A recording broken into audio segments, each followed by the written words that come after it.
Assalamualaikum warahmatullahi wabarakatuh. Perkenalkan, nama saya Bilqis Natasha Febrianti dengan NIM C1C021220 dari R12. Di sini saya ingin mempresentasikan tugas mata kuliah perpajakan 1, yaitu tentang surat pemberitahuan atau SPT dan surat setoran pajak atau SSP. Yang pertama, kita akan membahas tentang pengertiannya terlebih dahulu. Surat pemberitahuan atau SPT adalah surat yang oleh wajib pajak digunakan untuk melaporkan perhitungan dan atau pembayaran pajak, objek pajak dan atau bukan objek pajak, dan atau harta dan kewajiban sesuai dengan ketentuan peraturan perundang-undangan perpajakan. Yang kedua, macam-macam surat pemberitahuan atau SPT. SPT sendiri terbagi menjadi dua, yaitu SPT masa dan SPT tahunan. Surat pemberitahuan masa adalah surat pemberitahuan untuk suatu masa pajak, sedangkan surat pemberitahuan tahunan adalah surat pemberitahuan untuk suatu tahun pajak atau bagian tahun pajak. Yang ketiga, fungsi surat pemberitahuan atau SPT. Fungsi SPT terbagi menjadi dua, yaitu bagi wajib pajak penghasilan dan bagi pengusaha kena pajak. Yang pertama, kita akan membahas tentang fungsi SPT bagi wajib pajak penghasilan, yaitu sebagai sarana untuk melaporkan jumlah pajak terhutang dan melaporkan pembayaran atau pelunasan pajak yang telah dilaksanakan sendiri dalam satu tahun pajak. Dan yang kedua, yaitu fungsi SPT bagi pengusaha kena pajak, yaitu sebagai sarana untuk melaporkan PPN atau pajak pertambahan nilai dan PPNBM atau pajak pertambahan nilai barang mewah, melaporkan pengkreditan pajak masukan terhadap pajak keluaran, dan melaporkan pelunasan pajak oleh PKP dalam satu masa pajak.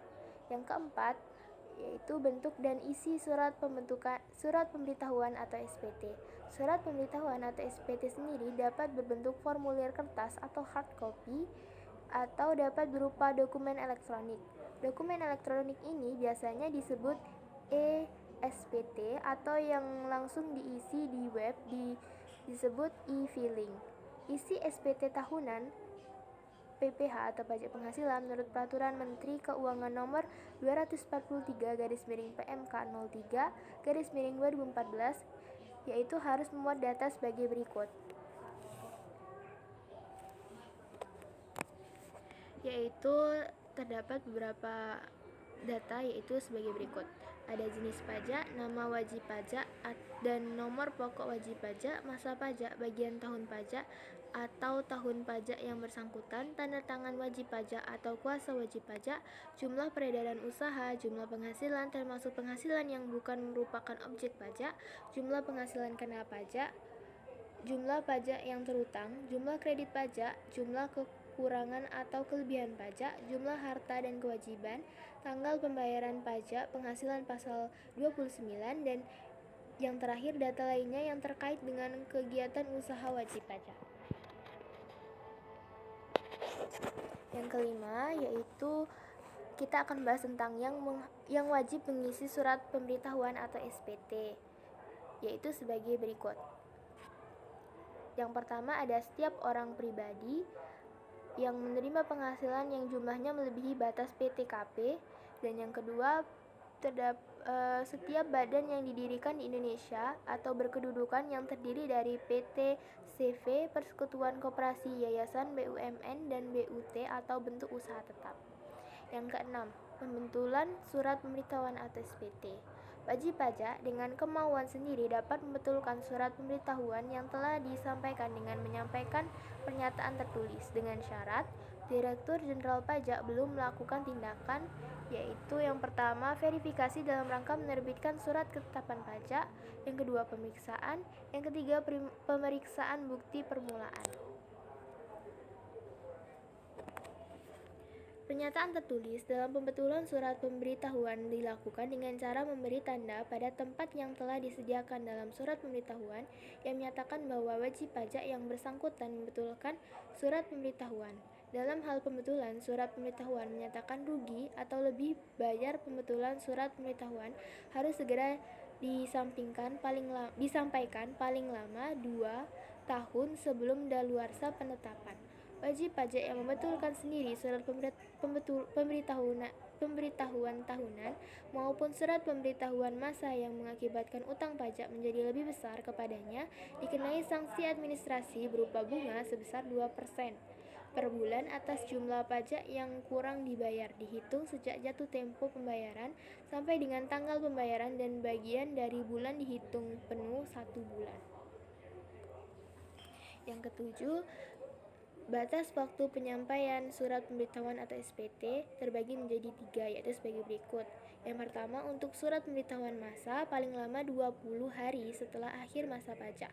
Khusus untuk surat pemberitahuan masa pajak pertambahan nilai disampaikan paling lama akhir bulan berikutnya setelah berakhirnya masa pajak. Yang kedua, untuk surat pemberitahuan tahunan pajak penghasilan wajib pajak orang pribadi paling lama 3 bulan setelah akhir tahun pajak.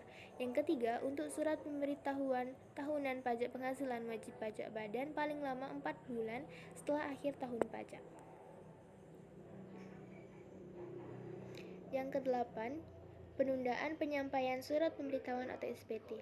Wajib pajak dapat memperpanjang jangka waktu penyampaian atau SPT tahunan sebagaimana dimaksud untuk paling lama 2 bulan sejak batas waktu penyampaian atau SPT tahunan dengan cara menyampaikan pemberitahuan perpanjangan SPT tahunan. Pemberitahuan perpanjangan SPT tahunan wajib ditandatangani oleh wajib pajak atau kuasa wajib pajak. Dalam hal pemberitahuan perpanjangan SPT tahunan ditandatangani oleh kuasa wajib pajak. Pemberitahuan perpanjangan SPT tahunan harus dilampiri dengan surat kuasa khusus. Yang kesembilan, sanksi terlambat atau tidak menyampaikan surat pemberitahuan atau SPT.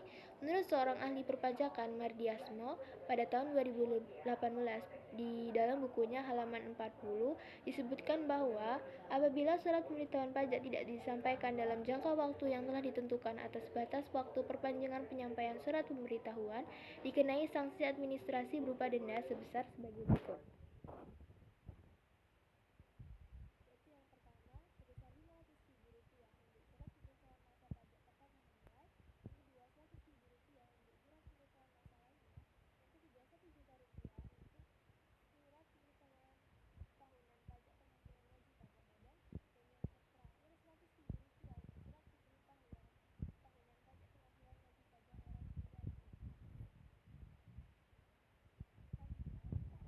Tentang surat setoran pajak atau SSP. Yang pertama kita akan membahas pengertiannya terlebih dahulu. Surat setoran pajak atau SSP adalah bukti pembayaran atau penyetoran pajak yang telah dilakukan dengan menggunakan formulir atau telah dilakukan dengan cara lain ke kas negara melalui tempat pembayaran yang ditunjuk oleh Menteri Keuangan. Yang kedua, fungsi surat setoran pajak atau SSP. Surat setoran pajak atau SSP berfungsi sebagai bukti pembayaran pajak apabila telah disahkan oleh pejabat kantor penerima pembayaran yang berwenang atau apabila telah mendapatkan validasi. Dan yang terakhir, batas waktu pembayaran atau penyetoran pajak. Menurut seorang ahli perpajakan, Mardiasmo, pada tahun 2018 dalam bukunya di halaman 40 disebutkan bahwa jangka waktu pembayaran atau penyetoran pajak diatur sebagai berikut.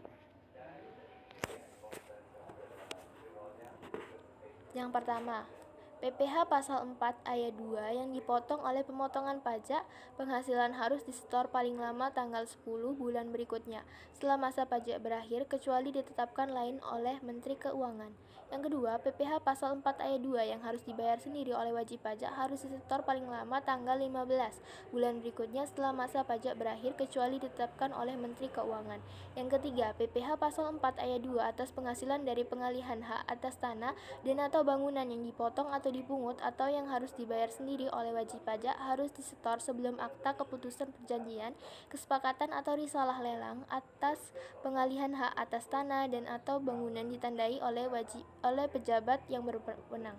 Yang keempat, PPh pasal 15 yang dipotong oleh pemotong PPh harus disetor paling lambat tanggal 10 bulan berikutnya setelah masa pajak berakhir. Yang kelima, PPh pasal 15 yang harus dibayar sendiri harus disetor paling lama tanggal 15 bulan berikutnya setelah masa pajak berakhir. Yang keenam, PPh pasal 21 yang dipotong oleh pemotongan PPh harus disetor paling lama tanggal 10 bulan berikutnya setelah masa pajak berakhir. Yang ketujuh, PPh pasal 23 dan PPh pasal 26 yang dipotong oleh pemotong PPh harus disetor paling lambat tanggal 10 bulan berikutnya setelah masa pajak berakhir. Yang kedelapan, PPh pasal 25 harus dibayar paling lama tanggal 15 bulan berikutnya setelah masa pajak berakhir. Yang ke-9, PPh pasal 22, PPN dan PPN dan PPNBM atas impor yang harus dilunasi bersamaan dengan saat pembayaran bea masuk dan dalam hal bea masuk ditunda atau dibebaskan. PPh pasal 22, PPN atau PPN dan PPNBM atas impor harus dilunasi saat penyelesaian dokumen pemberitahuan pabean impor. Yang terakhir, yang ke-10, PPh pasal 22, PPN atau PPN dan PPNBM atas impor dipungut oleh Direktorat Jenderal Bea dan Cukai harus disetor dalam jangka waktu 1 hari kerja setelah dilakukan pemungutan pajak.